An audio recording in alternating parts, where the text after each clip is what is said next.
So we watched all 8 episodes of Spider-Man Noir on Prime, and we have a lot to say.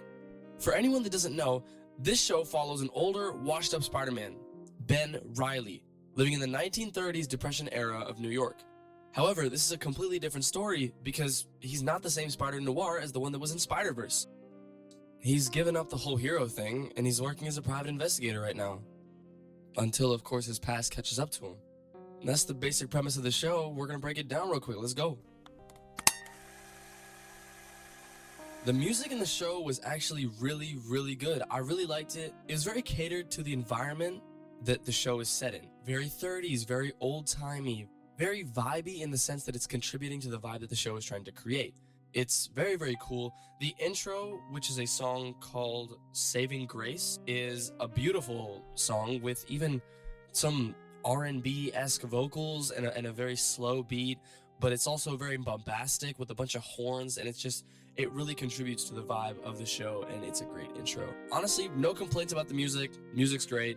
I just wish they gave more emphasis to the actual Spider-Man theme of this version of Spider-Man. It's a really great theme, but it doesn't really get stuck into your head as much, but besides that, no complaints.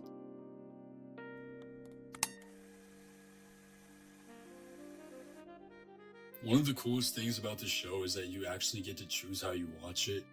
You can watch it in true hue full color or authentic black and white. I personally watched it in black and white. This is because the show was meant to be watched in black and white, and that's because one, Spider-Man Noir's universe has no color. And also, since the show is heavily influenced by detective noir movies from the 1900s, I thought the black and white is an important and heavy part of the show aesthetic. And even the actors and directors' visual choices, the black and white version just feels more authentic to the noir genre. It also hides some of the messier CGI and makes everything feel more cinematic and real. I watched the show in color for most of it, and then near the end I decided to switch to black and white because I was simply just enjoying that more, and I tried out both and I liked black and white more. But yeah, I thought it was really cool.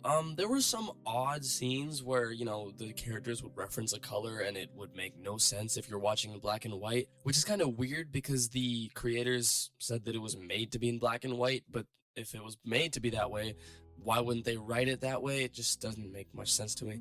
But besides that, the cinematography is, constantly, consistently great. So there's not really much to worry about. And the little scenes that, contradict the stated purpose of the show and the intended route to watch it don't really detract from the actual watching experience itself, so it doesn't really make that much of a difference.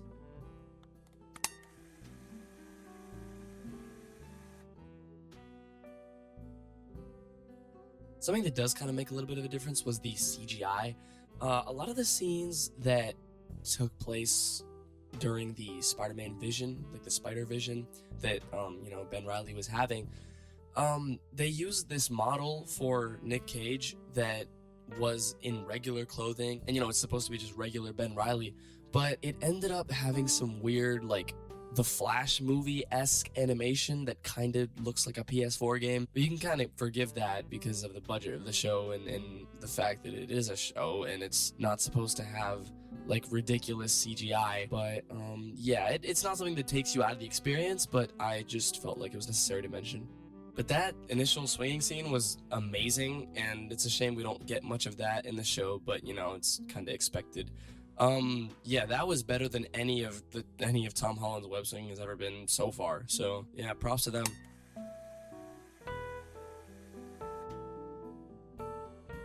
Spider-Noir is honestly one of the best looking shows on TV right now. The cinematography is beautiful, and it's heavily inspired by 1940s detective films. The show uses deep shadows, dramatic lighting, smoke-filled rooms, and really atmospheric shots that just pull you in. The use of lighting and shadows reflects what the characters are feeling inside. And you can tell the team was heavily inspired by classic noir films and other old school films. Every single frame in this show feels intentional and carefully composed. Camera angles are exaggerated, silhouettes are bold, the lighting is used as a storytelling tool. They treat every shot like it's important, and For a superhero show, the cinematography is on a completely different level than you'd expect. The cinematography looks especially good towards the end of the show, around episodes 6 and 7, where they really incorporate horror aspects, and I was shocked by how good it was.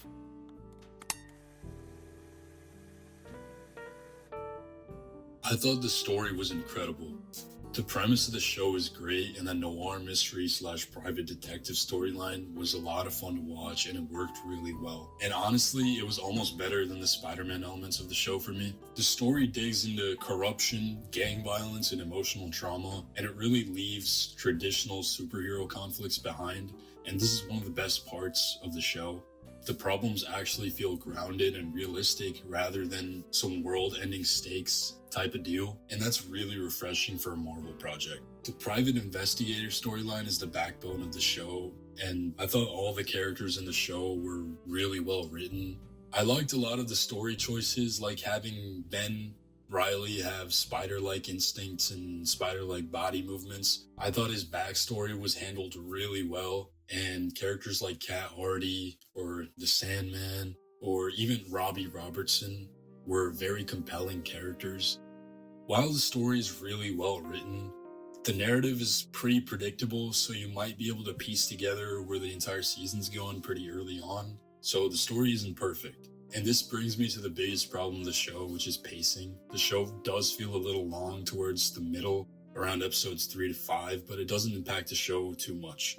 They were still very enjoyable episodes. I just personally found myself on the phone a little bit during the episodes. So other than the pacing, I thought the story was really well written.